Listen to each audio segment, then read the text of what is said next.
All right, what's good, fellas? Word on the street right now is that Young Thug wants to sign Quavo to YSL. Now, if you haven't already seen, I've seen this floating around a couple of hip hop pages. Young Thug went on a Quavo post and he commented, "Leave Capital and come with us, brother. We need you."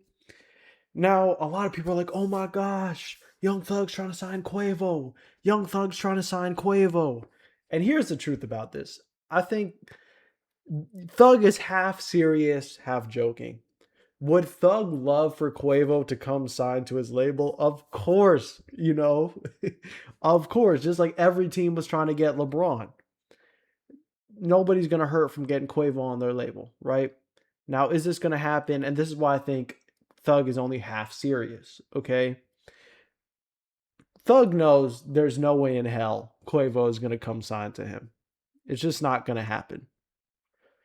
Signing to another rapper as a rapper is historically one of the worst things you could do. And there's just a lot of obvious reasons for this. The first reason is if a rapper owns a label, 9 times out of 10, that rapper is going to be that label's priority. Very rarely has it worked out. We've seen it work out with Ross and MMG, Lil Wayne and Young Money, YG and CMG. I mean, not YG, Yo Gotti and CMG. Okay. But it's still not perfect. All of those labels all had some hiccups. Okay. So, first off, the artist is going to be that priority. Second off, you inherit all of that artist's beefs. Okay. If the rapper you're signed to is beefing with somebody, you're probably not going to work with the people they're beefing with. You think Meek Mill and Wale are going to get a 50 Cent feature? Okay. You think ESTG was ever going to do a song with Young Dolph? Of course not. Okay.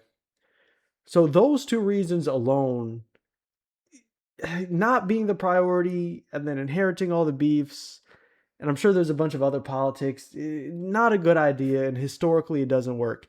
Not to mention, if you fall out with the artist you're signed to, that artist can just kind of shelf your career. For example, like a big case study for that is if you look up Ace Hood and DJ Khaled. So it's not going to happen. Now, I could see this this would be interesting because let's be real, maybe there's an opportunity for this. The Migos rest in peace takeoff isn't really a thing anymore, right? I mean, Quavo and Offset haven't really had the best relationship, so the Migos is basically done. Quavo and Young Thug have worked together quite a bit, so that could be like a cool collab, like a Quavo Young Thug collab album, them doing their own group, you know what I mean? But in terms of Quavo joining YSL, I mean, let's call it what it is, guys. That's just not going to happen. DJ T Stomp here, and your girl glad to see him.